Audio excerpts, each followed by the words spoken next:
So people always ask me about this term called private label or private labeling for retail.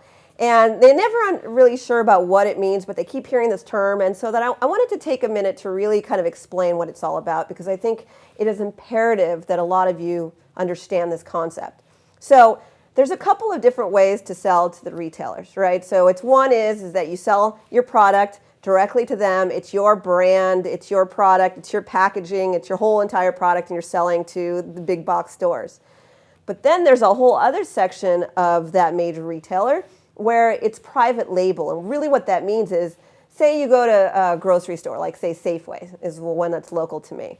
So if you go to Safeway, sometimes they always have a Safeway brand.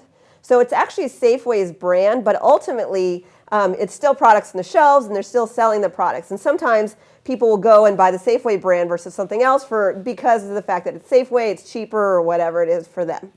And so ultimately that's private label. It basically means that you're selling it under that retailer's brand, essentially. And so the reason you want to know this is because a lot of the retailers have really been pushing private label over the years because it helps them grow their business, and so they do different pricing and all sorts of different reasons why they kind of focus on private label. And if you do some research on it, you'll see that's really where a lot of these retailers are going.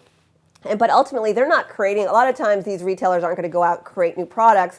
So they partner up with people like you who'd be willing to maybe put your brand aside. And then ultimately, if you're okay with that, you'll package your product under their brand, and then ultimately they'll sell it in the stores. Now, why would somebody do that, right? Because you're like, I don't want them to take my product and then not have my brand all over it. Well, some of you, that makes no sense, right? Because you have a great brand and that's like the business you want to be in. Some of you want to make money and you want to sell your product on a mass scale. And if that's kind of interesting to you, like where you can actually sell your product normally and through a private label channel, ultimately it just means that the buyers buy a ton of products, and they are definitely more compelled to work with you on a larger scale. And there's a lot of benefit to that. People make big money in private label. When I first started in the industry, I actually sold jewelry. It was one of my first lines in New York as a manufacturer's rep, and to all the major retailers, and that was one of my first products.